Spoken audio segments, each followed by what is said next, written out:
You gotta love a guy that can make fun of himself, and that's exactly what Tom Six did with this film.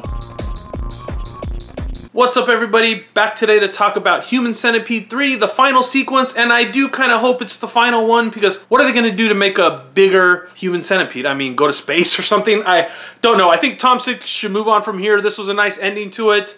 I don't want to really see any more. So if you haven't seen the trailer for Human Centipede 3, basically it takes place at a prison and Dieter Laser plays Mr. Boss. He's the prison warden. Of course, it's the same guy that played Dr. Heiter in the first Human Centipede movie. And then his assistant is played by Lawrence Harvey, who's the creep Martin from the second Human Centipede film. This film starts the same way as the second film did. It starts at the end of the second film and they're watching it in the prison office or whatever. It's pretty funny.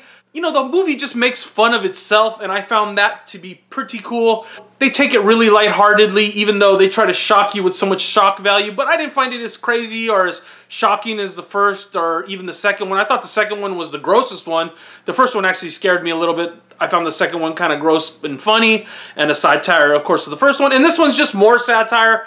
They try to be more funny. It's a lot of misses on the funniness, but they do try to be gross at the same time. They basically offend everybody, women, every race possible. Yeah, pretty much. But the coolest thing about this movie when I was watching it, and I wonder if the overseas audience is gonna get it, is because the US really does have a prison population problem. And in this movie, the solution is the Human Centipede, which is hilarious. And at the same time, Dieter Laser, even though he overacts, and that's probably the worst part about the movie, I think Joe Arpaio, I don't know if anybody overseas has ever heard of him, but Joe Arpaio is a sheriff, and I can't remember what state he is a prison warden in, but he's notorious for treating his prisoners like crap, making them sit out in the heat, making them wear pink jumpsuits, you know, just treating them like almost not human. And that's kind of where I think some of this movie is going to be lost on some people, because I believe Tom Six was trying to, you know, take a punch at the American prison system. The prison's called George H.W. Prison, which I laughed at that. That was pretty freaking crazy. So yeah, the film is like a satire itself. At one point, Tom Six shows up in the film,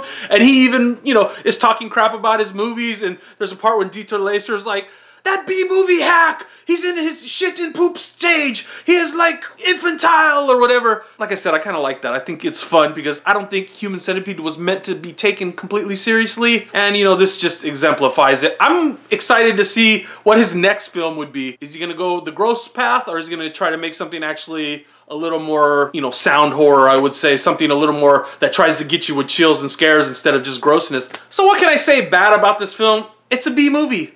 There's a lot of B-movie actors. It's not that great. His secretary is Brie Olson. Eric Roberts shows up. He's like the governor. And there's cheesiness on top of cheesiness. And the filmmaker knew exactly what he was doing. Probably the worst thing about this movie in general is just Dieter Laser's acting. He just takes it so over the top. I didn't watch the trailer or anything because I knew I was going to watch it. I expected him to play more like he did Dr. Heiter, more silent, cold, and I just imagined the reflective glasses and the evil sheriff. But no, he really plays it over the top, and at some points it does get pretty freaking annoying. So yeah, I think his best invention was the human caterpillar. But yeah, he was just too much over the top for my taste, and the story's just way out there. I mean, it's just almost like fantasy, at least in my opinion. So I really don't know what else to say about the Human Centipede 3. Like I said, I don't really want to see Human Centipede 4. This one was alright. I'll give it a 2.5 out of 5. And that's only really if you've seen the first two films. If you watch this without watching the first two films, a lot of it's just gonna go shh, because a lot of the same actors show up. They use a lot of the same lines. Like I said, it's just a jumble of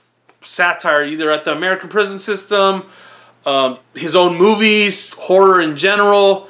I don't know what the point is, but I did find it somewhat entertaining, but only if you've seen the first two films. And like I said, I didn't find it nowhere near as gross as people were making out. I think the castration scene was probably the grossest. Yeah, and one super funny part I thought was hilarious was when the prisoners were watching the Human Centipede movies, and they were like all grossed out, and they're supposed to be like hardened ass criminals, and they're just like, oh god, what is this stuff? So 2.5 out of 5. If you've seen Human Centipede 3, comment down below. Did you think it was really the grossest one out of the three? I did not at all. I was kind of like, oh. I was not shocked, really. I guess I've watched too many Human Centipede movies. So let me know what you thought down below. I'm done rambling, and I'll see you guys soon with another horror movie, probably. All right, bye.